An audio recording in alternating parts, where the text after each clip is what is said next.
Olá, meus amigos, muito boa tarde a todos. Meu nome é Túlio, para aqueles que não me conhecem. Estamos aqui para gravar mais um capítulo do livro Pensamento e Vida, do Espírito Emmanuel, pela psicografia do Chico Xavier. Como vocês sabem, nós estamos gravando toda semana um capítulo desse livro, que é um livro muito importante mesmo da lavra do nosso querido Emmanuel através da psicografia do Chico. Eu diria que esse livro, junto com o Nosso Lar, da série André Luiz, os romances do Emmanuel, né? São o livro Boa Nova, do Humberto de Campos, estão entre os livros mais relevantes assim que a psicografia do Chico nos trouxe. E esse aí, Pensamento e Vida, sem dúvida é um deles, que se nós compreendermos e praticarmos o que o Emmanuel nos ensina nesse livro, seguramente a gente terá muito mais sucesso, seremos mais felizes na vida. Lembrando aí a todos que, se gostarem do vídeo, do canal, do conteúdo, né, do canal Reflexões Espiritualistas, deixem o seu like, se inscrevam, se puderem compartilhar com os amigos, para que o canal ganhe relevância e possa ser exibido para mais e mais pessoas. Tá certo? Vamos lá, que temos um capítulo aqui pela frente. Não é muito grande, mas não vamos perder tempo, né? Vamos em frente aqui então. Então aqui está a capa do livro, Pensamento e Vida, com o tema hoje, vontade. Então hoje nós vamos falar sobre a vontade, sobre o prisma à luz da doutrina espírita, né? Vamos ver o que o Emmanuel nos reserva nesse capítulo aqui. Então ele começa dizendo o seguinte: vontade. Primeiro ele faz uma contextualização aqui sobre como funciona a mente humana, que eu acho que é muito legal. Isso aqui vai servir para todos os capítulos que virão mais adiante. Ele fala o seguinte: comparemos a mente humana, espelho vivo da consciência, que já tem um negócio importante, espelho vivo da consciência lúcida, a um grande escritório subdividido em diversas seções de serviço. Então ele fez uma analogia com um escritório, né? Uma área de como se fosse de uma empresa, assim, subdividida em diversos departamentos. Aí possuímos o departamento do desejo, que operam os propósitos e as aspirações, acalentando o estímulo ao trabalho. Depois temos o departamento da inteligência, dilatando os patrimônios da evolução e da cultura. O departamento da imaginação, amealhando as riquezas do ideal e da sensibilidade. E, por fim, o departamento da memória, arquivando as súmulas da experiência. E outros ainda que definem os investimentos da alma. Mas ele ficou nesses quatro departamentos, né? O desejo, a inteligência, a imaginação e a memória. A memória é fácil da gente entender, é um depositário, um arquivo de tudo aquilo que aconteceu conosco no passado. A gente vai armazenando isso, e não só armazenando no corpo material, mas também no corpo espiritual. Tanto é assim que quando nós estamos desencarnados, a gente pode ser que alguns tenham capacidade de voltar e ter memórias de outras encarnações, né? O departamento também da imaginação não é difícil de concebê-lo, né? É onde a gente imagina, onde a gente faz os nossos projetos, né? E tem os nossos ideais, né? E aí a sensibilidade nossa sobre esse ou aquele tema, né? Então a gente vai, né, imaginando, projetando as coisas que a gente está idealizando, né? Tem o departamento da inteligência, que a gente também conhece bastante, porque utilizamos ela todo dia para estudar, para aprender, para exercer a nossa profissão, para fazer, né, os nossos estudos, o nosso trabalho, né? Então Ele diz lá, dilatando os patrimônios da evolução e da cultura. E tem o departamento do desejo, que eu deixei por último para falar, de trás para frente aqui, que operam os propósitos. A palavrinha propósito é muito importante. E as aspirações, acalentando o estímulo ao trabalho. Então, o que é propósito? É aquilo que a gente, de algum modo, deseja. Por isso que ele chamou de departamento do desejo. Então, eu tenho um propósito na vida. Tanto que as pessoas que não têm um propósito geralmente são infelizes, porque ficam sem saber muito o que fazer, não é isso? Então é onde a gente tem propósitos que podem ser nobres e edificantes, como também propósitos que podem ser não nobres e não edificantes, né? Propósitos infelizes ou inferiores, que nos farão sofrer mais à frente, né? E as nossas aspirações, que é um sentido sinônimo de propósito, propósito e aspiração estão ali, né? Então vamos em frente. Então esses aí são os 4 departamentos da nossa mente humana, da mente humana. Acima de todos eles, vejam bem, acima de todos eles, porém, surge o gabinete da vontade, tema da noite ou da tarde. A vontade é a gerência esclarecida e vigilante, governando todos os setores da ação mental. Então a vontade governa aqueles 4 departamentos que nós falamos agora há pouco, tá certo? É a vontade que governa aqueles departamentos lá. Vamos ver como. A divina providência concedeu-a por auréola luminosa a razão, depois da laboriosa e multimilenária viagem do ser pelas províncias obscuras do instinto. Quem ler o livro A Caminho da Luz vai entender o que o Emmanuel está querendo dizer aqui. Porque o A Caminho da Luz mostra que antes de chegarmos ao estágio de seres conscientes, nós estagiamos no início da formação do nosso espírito, não é nem do nosso perispírito, do nosso espírito, em todos os reinos da natureza, no mineral, no vegetal, no animal, onde vivemos a fase dos instintos, para depois sermos iluminados pela razão, ou seja, pela consciência. Quando o homem tem consciência, o ser humano tem consciência, é aquilo que nos diferencia fundamentalmente dos animais, que só têm instintos. Instinto de sobrevivência, todos os instintos que a gente tem. Nós também temos instintos, mas nós temos acima dele, governando os instintos, a consciência, né? A consciência nos governa todos os nossos instintos, né?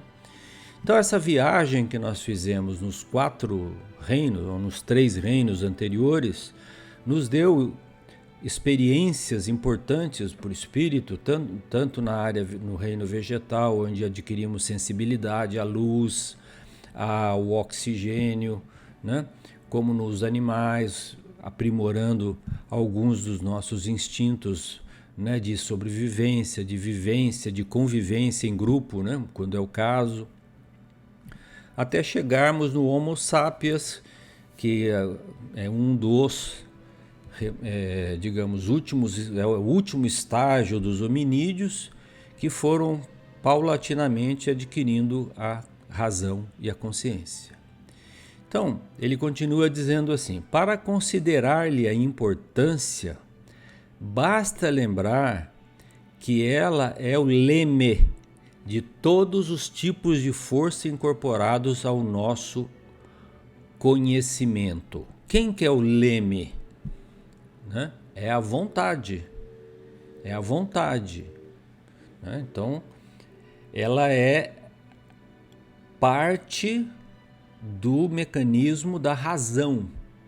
Né? Esse mecanismo da razão institui a vontade, porque Deus nos deu o quê? O livre arbítrio, de decidirmos para qual caminho nós queremos ir, né?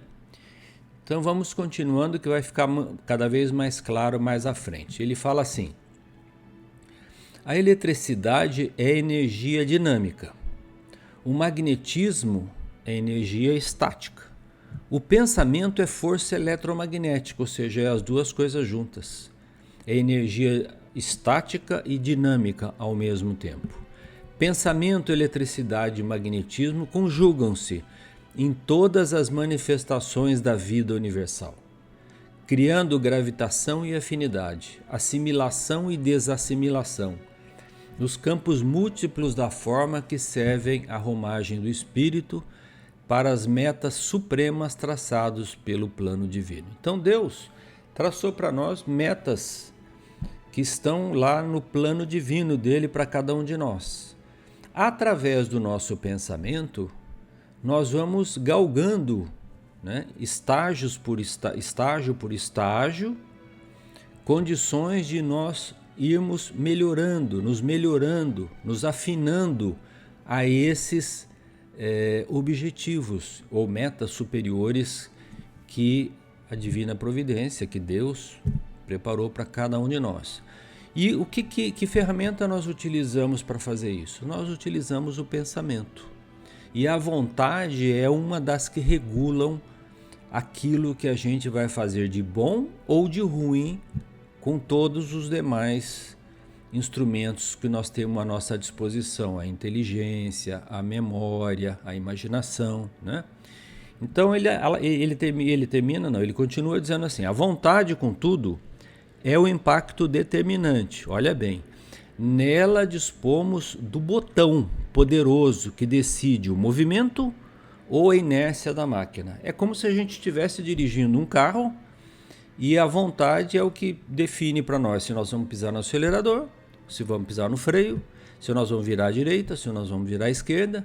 É a vontade que define isso. Aliás, a gente faz isso, né? Quando dirige, né? Tomamos decisões a cada minuto, né? Vou por aqui, vou por ali, vou pegar essa rua, vou virar aquela, vou por esse caminho, não vou por aquele. Quando a gente está dirigindo um carro, a nossa vontade está permanentemente atuando, dizendo para onde nós vamos, qual o itinerário que nós vamos pegar. Assim é a nossa vida. A vontade está determinando, a nossa vontade, que é livre, né? Não é imposta por ninguém, é que vai determinando os caminhos que a gente vai seguindo ao longo da existência. Então ele continua dizendo: o cérebro é o dínamo que produz a energia mental segundo a capacidade de reflexão que lhe é própria. No entanto, olha bem, o cérebro é um motor, o dínamo.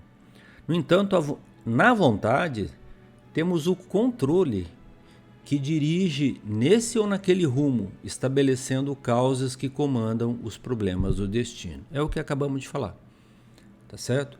A vontade é o que dirige o motor, né? O motor tem potência. Eu posso descer, subir morro, virar à esquerda, virar à direita. Quem define isso? A vontade. Sem ela, olha bem o que ele vai falar agora. Sem ela, o desejo pode comprar ao engano aflitivos séculos de reparação e sofrimento. Olhem bem, sem ela, o desejo, quer dizer, o desejo desenfreado, né, sem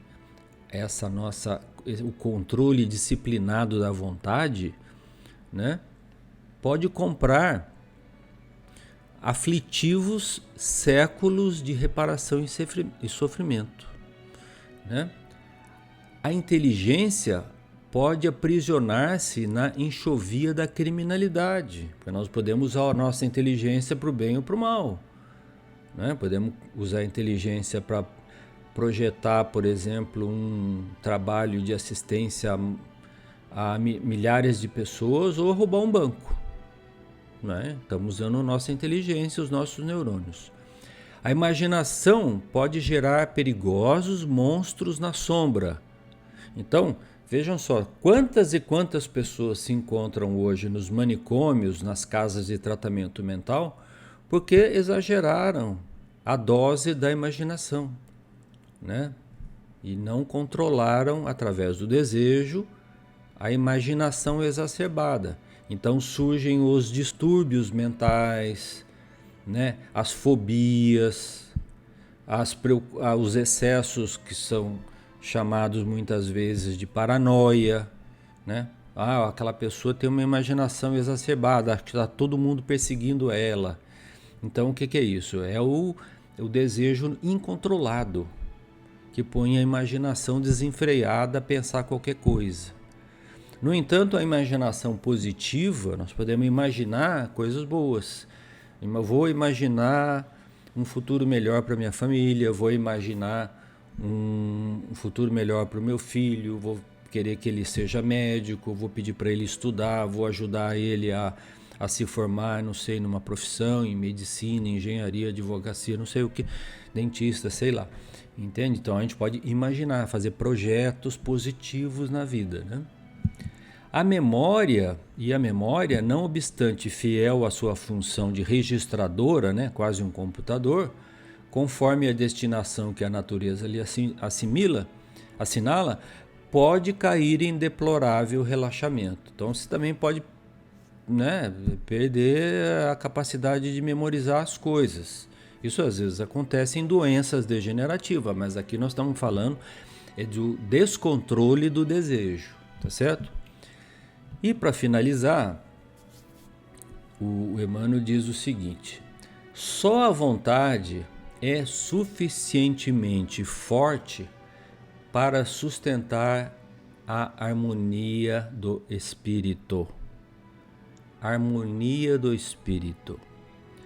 Em verdade, ela não consegue impedir a reflexão mental, quando se trate da conexão entre os semelhantes, porque a sintonia constitui lei inderrogável, mas pode impor o jugo da disciplina sobre os elementos que administra, de modo a mantê-los coesos na corrente do bem, né?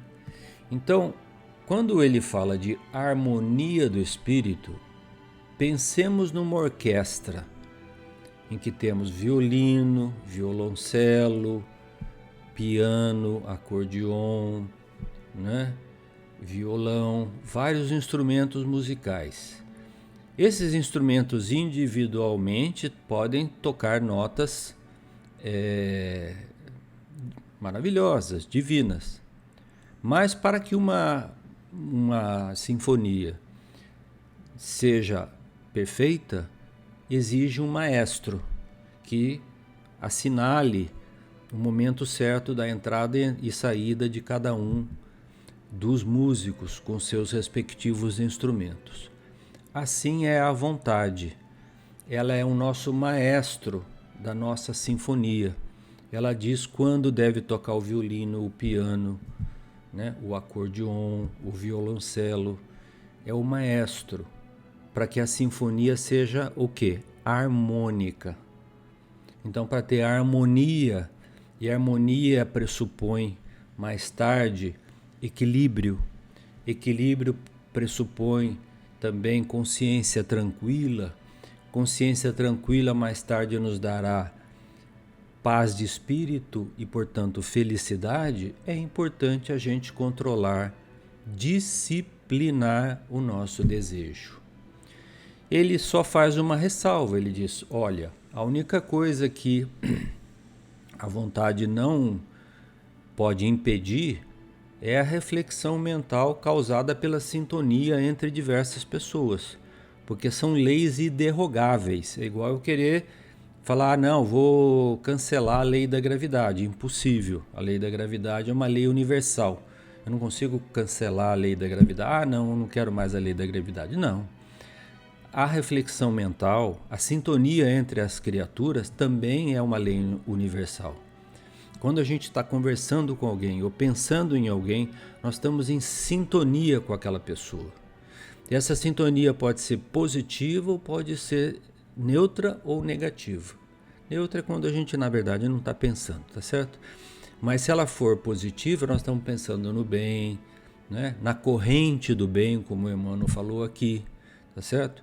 Então, para isso, temos que impor ao desejo o jugo da disciplina sobre os elementos que ela administra. Quais elementos? Aqueles que a gente falou lá, né?